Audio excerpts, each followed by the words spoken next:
Hello everyone, very good morning and welcome back once again to Study IQ IS English, your favorite channel. And I am your educator Praveen Mishra, going to proceed with today's The Hindu analysis, that is 25th of April 2025.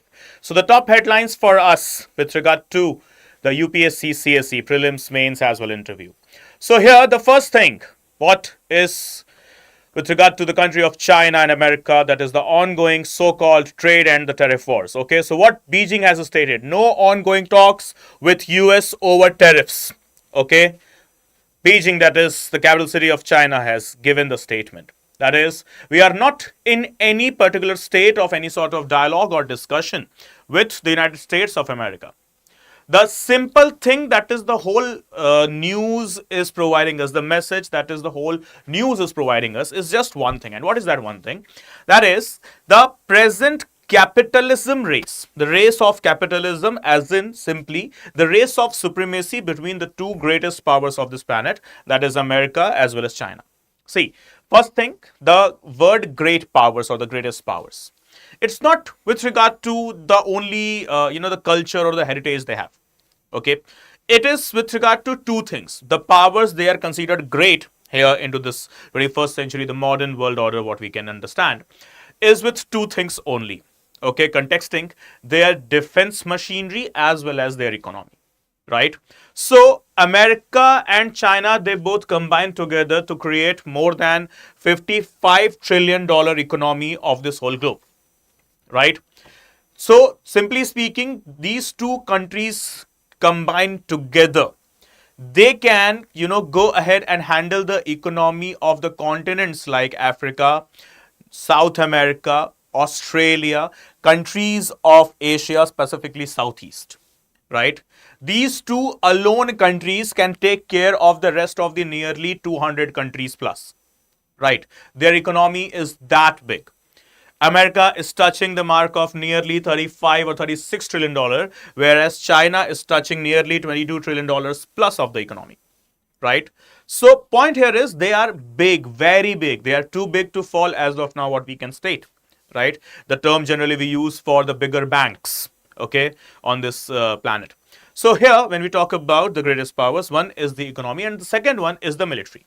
The United States military, their Air Force, their Navy, their Army, along with the Chinese Navy, Air Force, and the Army, they are having the highest number of soldiers, firstly, inducted in that.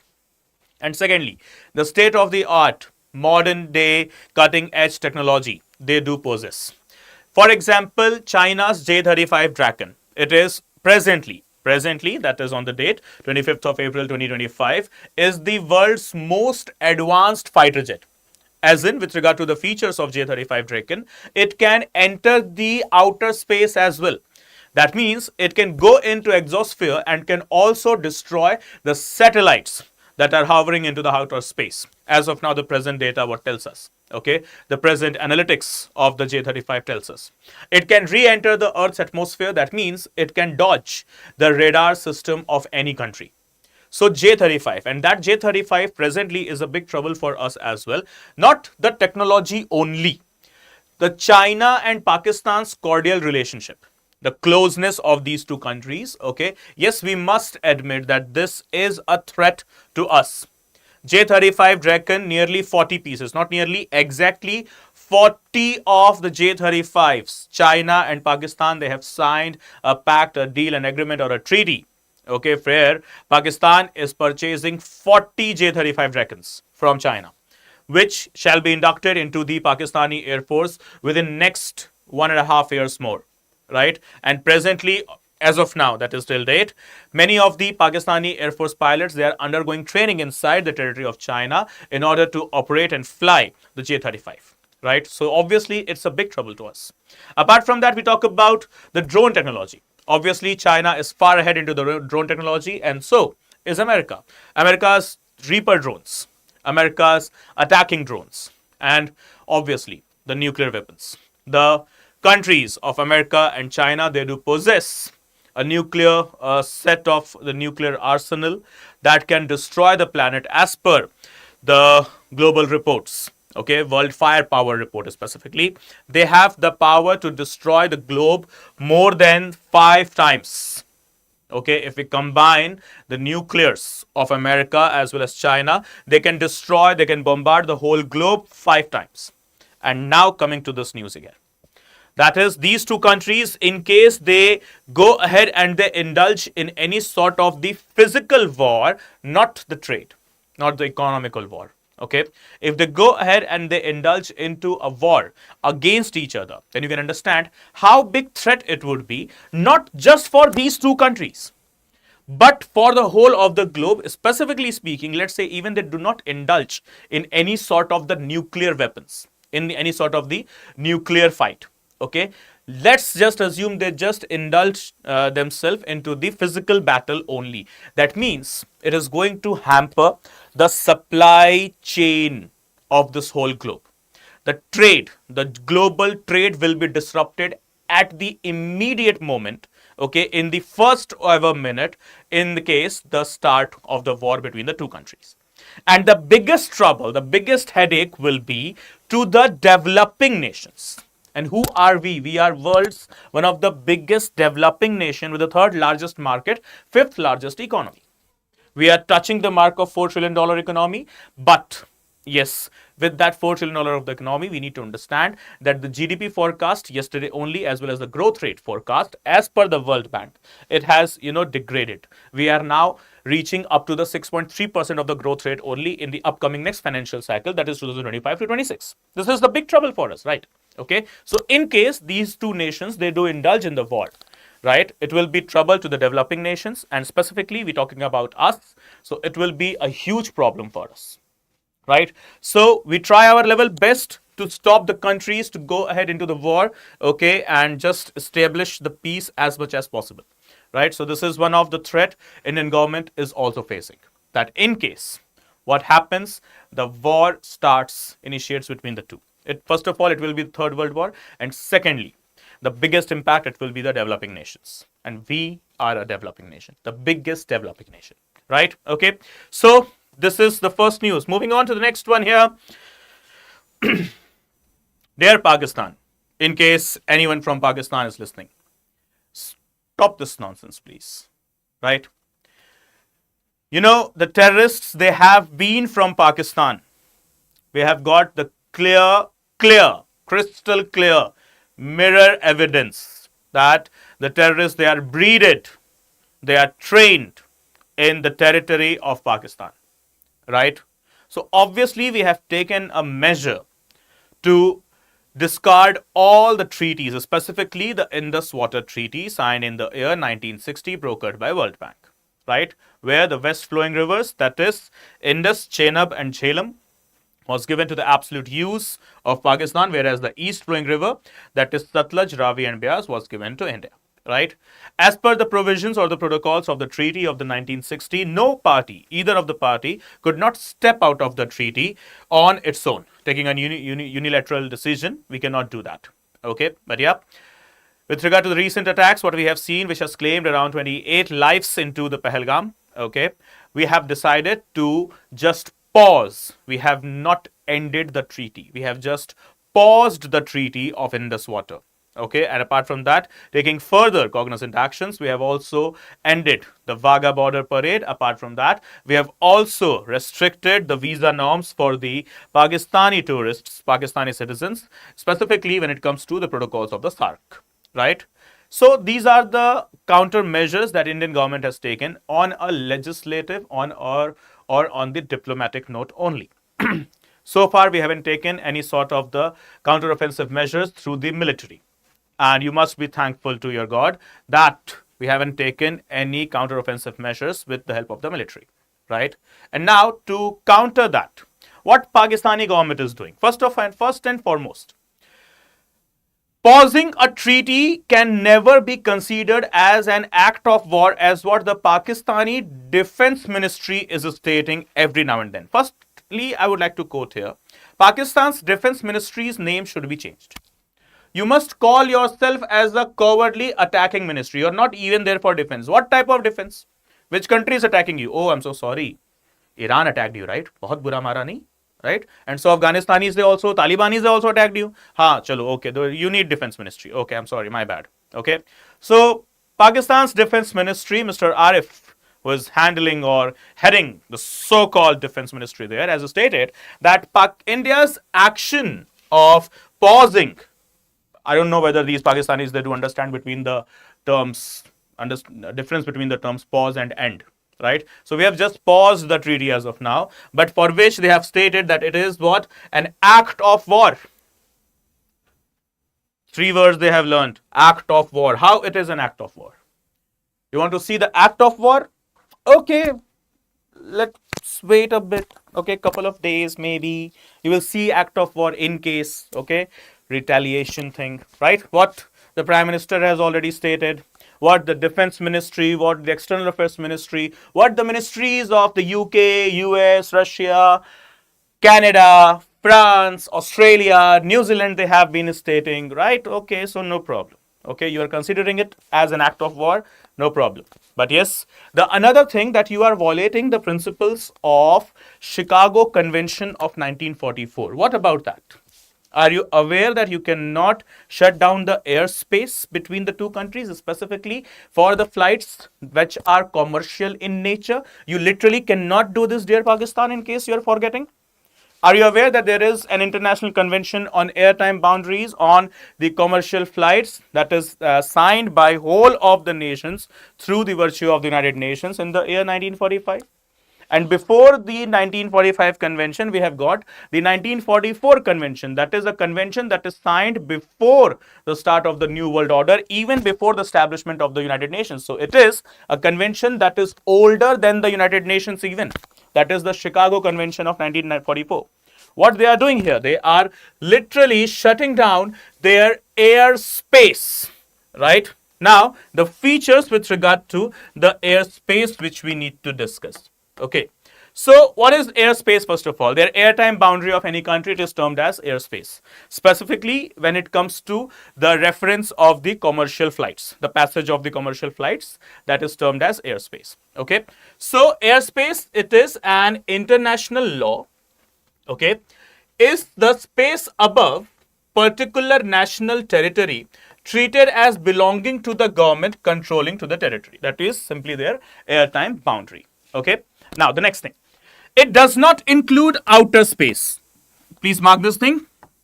Airspace does not include outer space, which under the Outer Space Treaty of 1967 is declared to be free and not subject to national appropriation. Okay, so one thing that is to be marked here, okay, through the asterisk mark, that is the outer space is not to be conducted as your airtime boundary, as your own inner space or the airspace, right? Okay, as per the Treaty of 1967 that we termed as what? International Space Treaty. Okay, Outer Space Treaty. Outer space area beneath or above your airtime or the maritime or the land boundary is not your territory. Firstly, okay, so this is the thing that is to be marked. The treaty, however, did not define the altitude at which outer space begins and airspace ends. So the drawback of the treaty, what is the biggest drawback of the Outer Space Treaty? It does not defines the altitude, that is the boundary line between the airspace and the outer space. Okay, so we can keep it like this.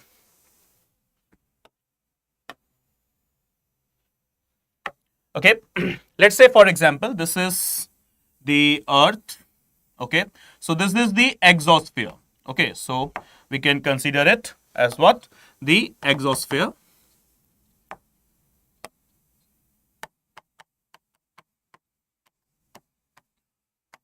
So if in case I am considering this as my airspace, okay, if this is my airspace, right? So the problem is with regard to the Outer Space Treaty of 1967, okay, the biggest problem with regard to the Outer Space Treaty, signed in which year? 1967. It hasn't performed or hasn't actually explicitly or implicitly defined the boundary line. That is from where the outer space starts or from where the inner airspace ends. Okay, so the problem is with regard to not the marking of the boundary or the altitude. Okay, so this is what with regard to the outer space. Now coming back to the point, that is the airspace agreement. Okay, when we talk about simply the term, that is airspace agreement. So air sovereignty, the first thing that we need to mark. Okay, what do we mean by the term air sovereignty? It is the fundamental right of a sovereign state to regulate the use of its airspace and enforce its own aviation law. This is what the term air sovereignty means. Secondly, state controls the entry of a foreign aircraft into its territory, and that persons within its territory are subject to its laws. So whenever I'm entering into any other country's airspace, I will have to take into the consideration the laws of that particular country. Okay, whether I am inside the commercial ship or maybe not a commercial aircraft as well. Okay. Next, the principle of airspace sovereignty is established through the Paris Convention on the Regulation of Aerial Navigation, that too specifically in the year 1919. 106-year-old convention it is. What is the problem with Pakistan? The fact is that in 1919 there was no bloody Pakistan. Problem is this, the reality is this. So they do not even consider such type of conventions. Right, this is the problem. Pakistan came into being only in the 1947. So the problem is what they are adamant to. Oh, 1919 Paris Convention, 1944 Chicago Convention. Dude, I was not even present on this planet. Right, so I won't accept such type of conventions. Right, this is what the problem with the Pakistanis basically it is. Okay, so 1919 Paris Convention, and yes, the next thing. Okay, here we need to discuss. So as you can see, under the 1944 Chicago Convention, okay, contracting states agree to permit aircraft registered in the other contracting states and engaged in commercial, non-scheduled flights to fly into their territory without prior diplomatic permission, and moreover to pick up and discharge passengers, cargo, and the mails, that is the parcels basically. Okay, so this is what the Chicago Convention is in general. Okay, that for any commercial flight to pass through any country's airspace, no diplomatic permission is needed. And what are the features of the convention? It says that the ongoing flight can drop the passengers, pick up the passengers, drop the cargoes or the mails even, or even pick up the cargoes or the mails even, right? So this is what the two conventions with regard to the airspace. The first one is the Paris Convention of 1919 and second one is the Chicago Convention 1944. Now, how Pakistan is going ahead with such type of actions? Okay, so it is having two broader aspects. First one is the prohibited airspace and second one is the restricted airspace. So we as an aspirant, we need to understand, and this is what Pakistani government must also understand. Paris Convention, Chicago Convention, please do read it. Pakistani government as well, right? There is difference between prohibited airspace and restricted airspace. So what is that? So it prohibited airspace. What it does? It refers to an area of airspace within which flight of aircraft is not allowed. Literally not allowed, usually due to security concerns. And it is one of many types of special use airspace designations and is depicted on aeronautical charts with the letter P followed by a serial number. Okay. So a prohibited airspace, that means no flights they are allowed to land, and apart from that, the letter P along with the serial number of the flight will be mentioning that these are the flights that are prohibited from landing into the airspace. Next one is the restricted airspace. What is this now? It is different from prohibited airspace, and in this, the space entry is typically forbidden for all aircrafts and is not subjected to the clearance from ATC, that is air traffic control, or the airspace controlling body. So simply speaking, totally restricted as in you are not allowed to enter, okay, and the ATC itself will be telling you to just divert yourself, do not entertain, do not engage, etc., etc. So neither the Pakistani government has defined the prohibited airspace, neither the restricted airspace. They have just declared that their airspace, is closed. For what? Closed for the Indian commercial ships. Okay, neither of the Indian ships, Indian planes, that is aircrafts, they are now permitted to fly over the airtime boundary of Pakistan. Neither any other, okay, Indian aircrafts, they are allowed to access the airtime boundary of Pakistan and land in India. This is something which is absolutely against the conventions, which is nowhere authorized, neither through the Paris, neither through the Chicago Conventions, 1919 and 44 respectively, neither through any further space regulations of the United Nations or any other international organizations, right? So they need to do what? They need to either clarify it is prohibited or restricted, right? So let's wait and watch in case the Pakistani government is aware of such things or not. First and foremost thing. Okay, so here we have the next deadly news. Israel airstrikes claimed 55 lives, okay, including 6 members of a whole family in Gaza. Eye for an eye. This world will go blind, as what Mahatma Gandhi stated. But these days, I think eye for an eye is the biggest new cool thing, or is the new, standard or a classy thing. What is happening in Gaza? What is Israel's action? What is Hamas's action, and why and how Palestinian government they are going to take care of such things? It is a subject of grave discussion. Why United Nations has failed yet after even decades of war. Arab-Israel war is not new. The 6 Days War was not new, right? The present Arab Spring was not new as well. And right now, the crisis into the areas adjoining the Middle East is also threatening. So here with this news, we need to discuss 2 things. The first thing is the action or the question mark on the existence and on the authority of the global organization, that is United Nations. Why United Nations is still not ready to condemn Israel? Okay, even if you are condemning, then why United Nations is not yet ready to stop Israel and take another counteractions, okay, in order to stop Israel from bombing and attacking Gaza furthermore?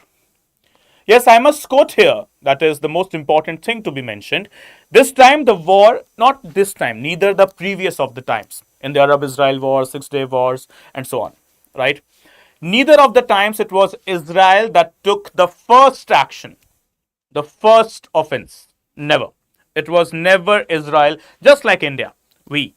We haven't given the first blood, neither in the 1948 time, neither 1962 with China, neither 65 with Pakistan, 71 or 99 with Pakistan. Never. It was never the Indian forces, Indian government, which instigated the battle or the war. It was obviously always the immature and insane, naive mindset of the so-called neighborhood, Napak country, Pakistan, right?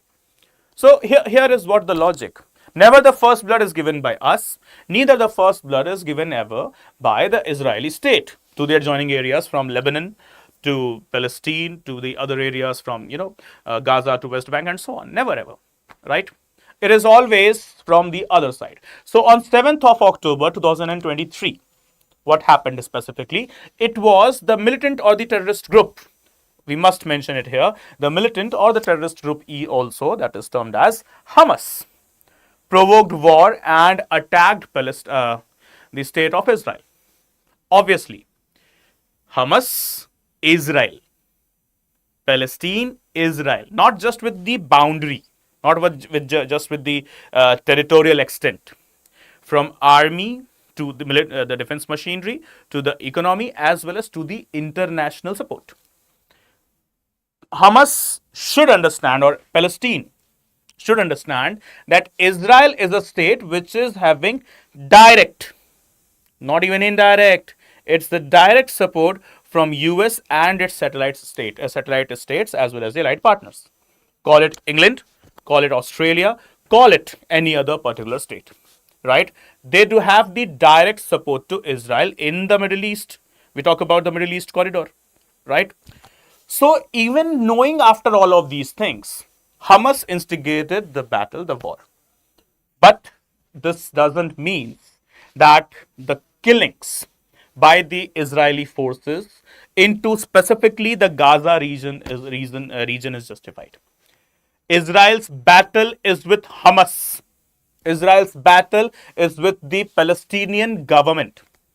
So it is now, as per the humanitarian accords, as per the United Nations declarations on human rights, as per the United Nations declarations on the state of the war, the civilians, they should never be targeted. Israel has taken good ample amount of revenge. Israel has avenged totally. The city of Gaza is uprooted, is destructed, is destroyed. Right? It has, totally, the city's topography is beheaded. Now nothing is left in Gaza. And now this is time for Israel to have a ceasefire. Right? And now the question comes back into the picture. Where is United Nations? Isn't it a challenge to the United Nations authorities and its powers and its conventions that the global powers, the international agencies, the countries, the governments, the states, they are bound to follow? Right? So here, that is what the concern is. The rest of the globe, okay, they are busy in condemning Russia in the Ukraine strikes. They are busy in condemning India as well. They are busy in condemning here and there, everywhere. But what about the people of Gaza? Okay, so Israel, what is Israel right now doing is not an act of revenge. Israel has taken the revenge in the very next month of the war. That is October, Hamas started the war. November 2023, Israel gave the befitting reply. So the war should have ended in the year 2023 itself, but unfortunately it is not. Right? Not yet. So this is what now it should be considered as the act of war, as so-called Pakistani government stated. Right? And now this is the question on the hegemony of the UN as well as the concerns that we need to raise out of the United States, as it's the biggest supporter of Israel. Specifically the time when Iran nuclear deal is going on. Guys, you need to connect the dots. See here, Iran nuclear deal is now into the final phases of its existence. Very soon, by the end of this month, or maybe end of the month of May probably, Iran nuclear deal will be given the new frames, the new protocols, the new provisions, including P5 plus Germany, that is P5 plus 1. Along with Israel is now also one of the major parties into the Iran nuclear deal. And when Iran nuclear deal is going on, when Donald Trump is back into the action, when tariff wars are going on, when Russia has already inflicted the state of Ukraine, Crimea has been already annexed by Russia, and apart from that, the whole of the Europe's power supply is now centered into the hands of Russia. It is now time for the US as well as their allied partners to try and establish peace in the Middle East corridor, specifically crossing through the Mediterranean Sea. Right? And in the case, the Mediterranean countries, they are not even having the stability with regard to the countries of Israel, Turkey, Lebanon, and yes, Palestine. So this is now concerning and alarming. Alarm is not false again, right? So the concerns, they remain big, okay, specifically when the time Iran nuclear deal is on to have the final phase. is on to the verge of conclusion. And this shall be, one of the landmark events in the history of the humankind that shall decide whether there will be another great war, another world war or not. Remember, the fall of Syria was the first event that has happened just a couple of months back. Okay, fall of Syria was the first event that has happened. We failed to protect Syria after the exile of the then Syrian president Bashar al-Assad. Now we know it very well. Syria is directly controlled by whom? By a militant group, ISIS. We know it very well. Afghanistan, the another edge area of the Middle East, okay, is handled by which group? A militant or a terrorist group? Taliban. Right? This Taliban, which was having 6 months back, till 6 months back, we thought, the world used to think that Talibanis and Pakistanis, they are having good relationship, as Tehreek-e-Taliban is a party to Pakistan, right? But Taliban has attacked Pakistan with some unknown reasons. There is a group that is active in the Xinjiang region near the Afghan border towards China, that is known as ETIM, East Turkestan Islamic Movement. A group that was almost shadowed, almost outcasted, but has now regained the prominence and is fighting or battling against the Chinese forces. Right. So Turkestan, Tajikistan, Afghanistan, Pakistan, Iran, Iraq, Syria, Israel, Lebanon, Palestine, Turkey, the corridor of Middle East could face a severe war. And so the America versus China, and now India versus Pakistan, and now this news. Killing 55 innocent people, right? United Nations need to answer this. Right, everyone? So this is what the features with regard to this news, and let's see what destiny has kept for the human race in the near future, or the Pandora's box. Right? So guys, we move forward to the next news here. Kerala Waqf Board tells Supreme Court it was fully ignored by JPC, that is the Joint Parliamentary Committee. Okay? Who has stated and what? It is the Kerala Waqf Board. It has stated to whom? To the Supreme Court, citing that they have been totally ignored. Okay, literally, totally ignored by whom? By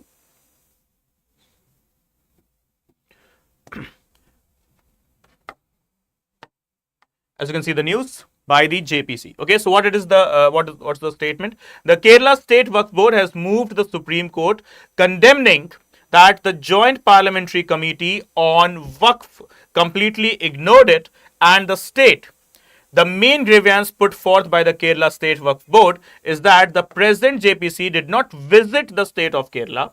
The Kerala State Waqf Board is one of the best working boards in the country, as reported by the JPC in the year 2013.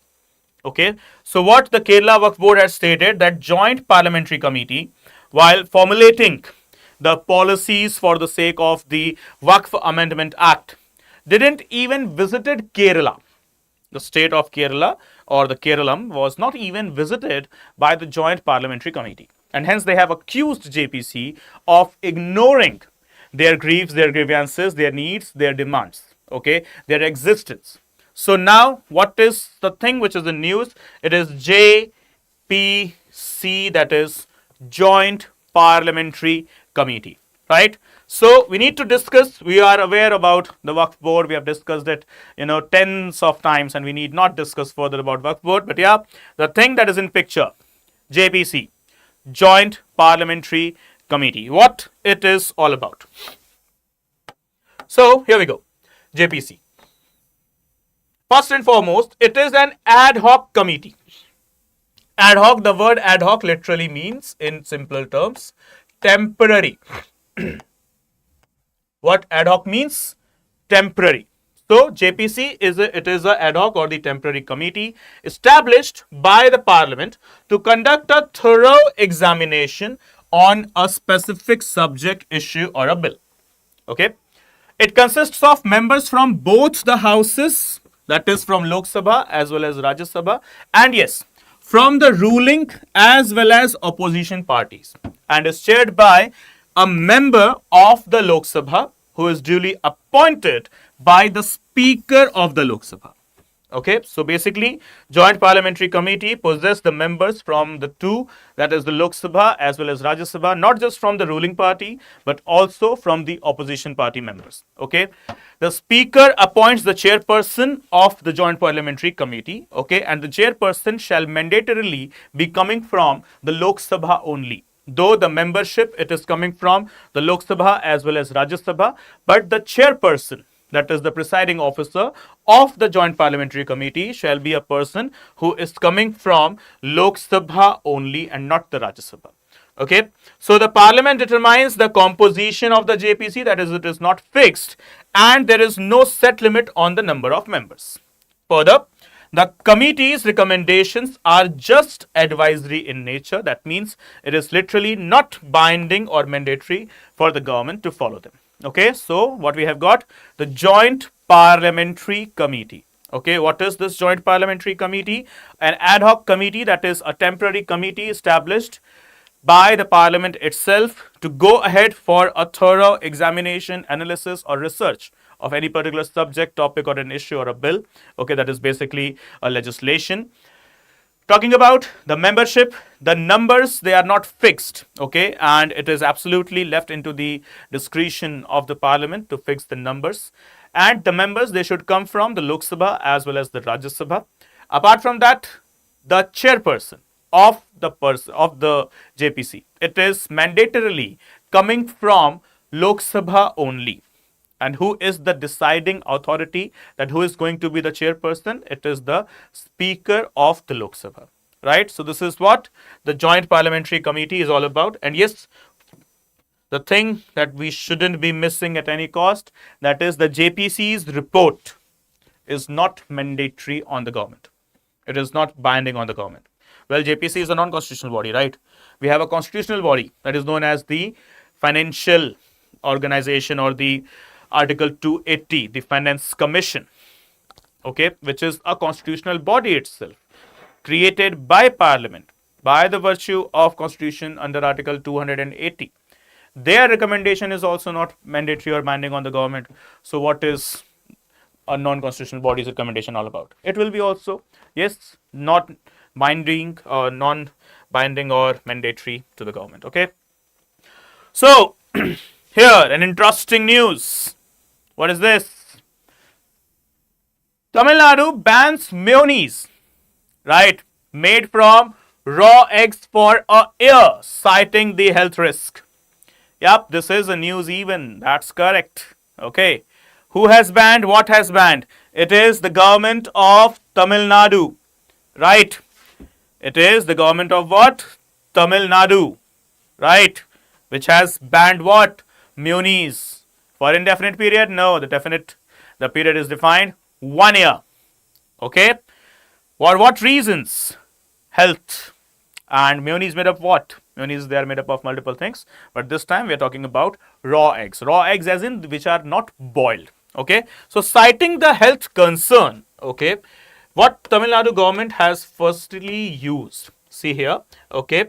The state under the Food Safety and Standards Act of 2006, okay, has stated that we cannot allow mayonnaise to be produced, consumed, distributed, etc. in the state of Tamil Nadu, specifically when it is made up of raw eggs. So guys, what is the primary thing that we need to mention here?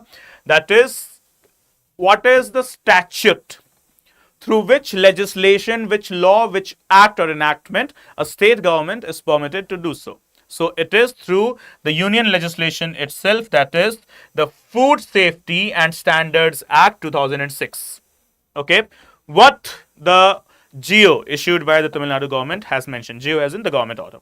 They have issued that mayonnaise is a semi-solid emulsion generally composed of egg yolk, okay, vegetable oil, vinegar and other seasonings, okay, This is something which will be troubling. Okay, and how? A number of food businesses operators use raw egg for the preparation of mayonnaise, and improper storage facilities, contamination by microorganisms that creates a public health risk. Particularly, they have mentioned it as well, by Salmonella typhimurium, Salmonella enteridiis, Escherichia coli, and Listeria monocytogenes. Okay, so these are the health concerns that have been cited by the Tamil Nadu state government. Okay, that the mayonnaise that are made up of the raw eggs, okay, and they are very much unhealthy as well, so their consumption should be banned as much as possible, right? Okay, so this is what the Tamil Nadu government has stated. So once again I will say, kudos to MK Stalin government. MK Stalin, who has been one of the very prominent personalities, specifically in past couple of months. He has shown good amount of positive aggression when it comes to the Kachathivu Island issue or the governor's issue. Apart from that, this mayonnaise thing. See, this is something which governments generally don't take care, right? Hey, mayonnaise kare khao mein kya? Right.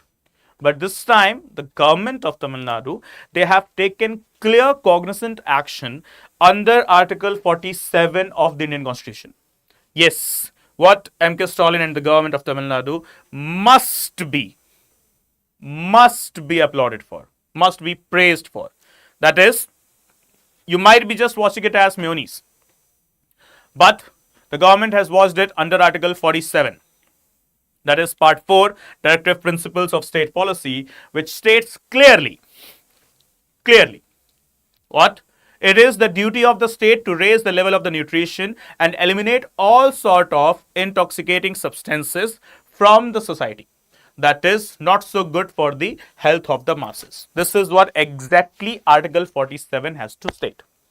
So, taking in the affirmative action through the virtue of the Article 47, okay, the Tamil Nadu government has now taken a severe step, okay, for banning mayonnaise made up of specifically raw eggs, not all the mayonnaise that are made up of raw eggs, okay, for a definite period of 1 year, okay, and citing the health concerns here. Okay, everyone, so this is what about the Tamil Nadu state government. Here we go to the next one. The DCGI urged to lay down stringent guidelines on the use of new antibiotics. Okay, who and what? DCGI. What is DCGI here? Okay, so we need to mark the Drugs Controller General of India. Okay, has made a statement to control AMR, that is antimicrobial resistance. Okay, so DCGI urged to lay down stringent guidelines on the use of new antibiotics. Antibiotics is specifically made up of AMR, antimicrobial resistance. Okay, so you need not worry about the whole news. Okay, the two things that we need to discuss, that is DCGI firstly, and secondly, what is AMR, right? So here we go. The first one, that is DCGI, that is the Director, okay, the Drug Controller General of India, okay, who heads another body that is known as CDCSO, that is what? Central Drugs Standard Control Organization. Okay, CDCSO, Central Drugs Standard Control Organization.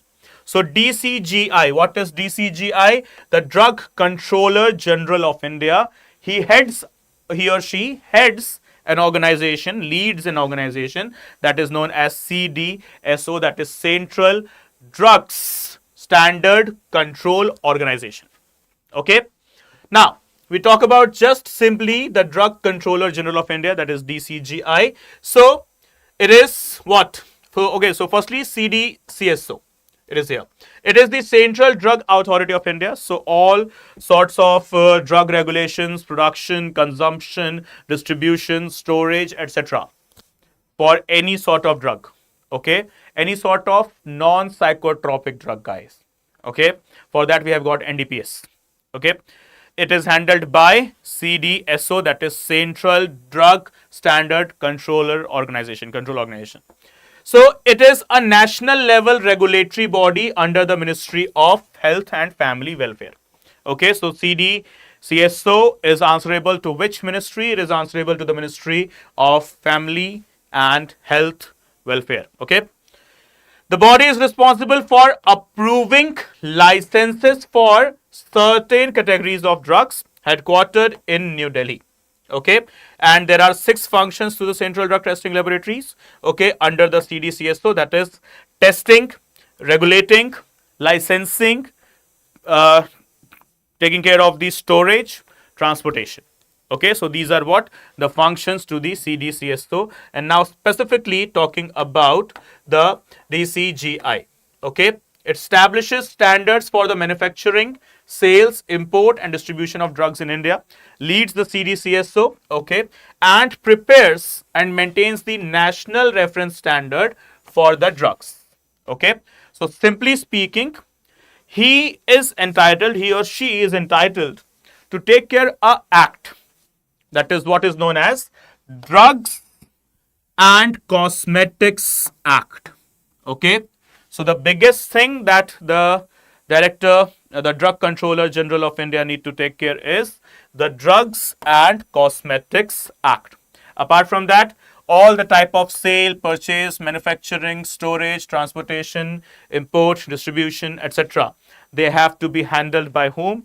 The Drug Controller General of India, who heads what? CDCSO. Okay, so here we go. AMR. What do we mean by the term AMRs? Okay, that is antimicrobial resistance. What are they?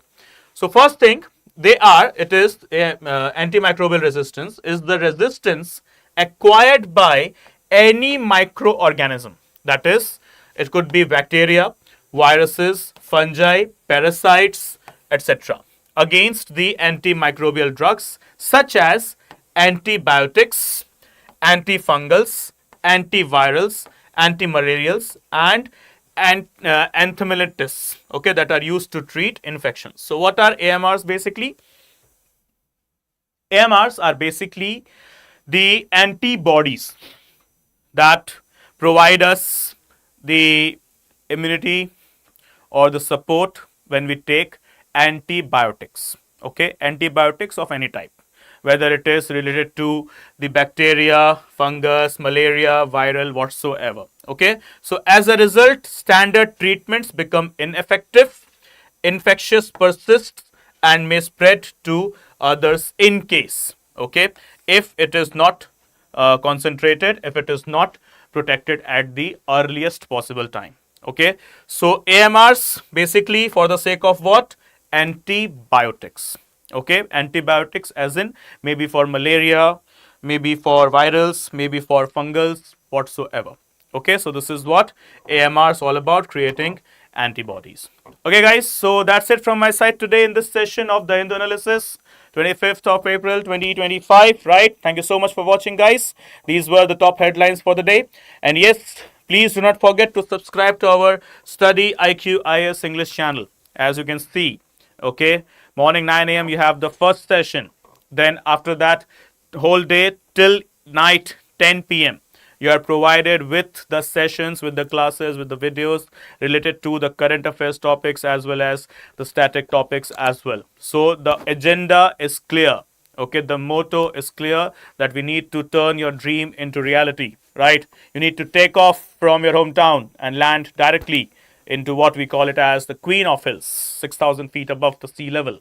What is the name of the city, right? The paradise on earth for each and every UPSC aspirant. That is Mussoorie, Lal Bahadur Shastri National Academy of Administration, right? So you need to land there, and for that landing, let me, my team, the whole of us from the StudyIQ be the pilots, be the captains, right, for your flight, and let's start the journey, right? So guys, everyone, please do subscribe for the channel and don't miss a single update from the channel. And in case you have to connect with me, you need to connect with me. So we have got two platforms to connect, Instagram as well as Telegram. So on Instagram, you can search me with the username Praveen Mishra _2107.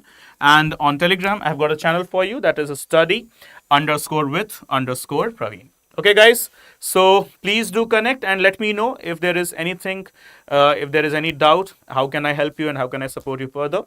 And I shall be surely considering it as soon as possible. Okay, guys, thank you so much for watching. Do provide your valuable feedback into the comment section and hit the like video in case you liked it. Okay, guys, thank you. See you soon. Good day. Take care. Jai Hind. Jai Bharat.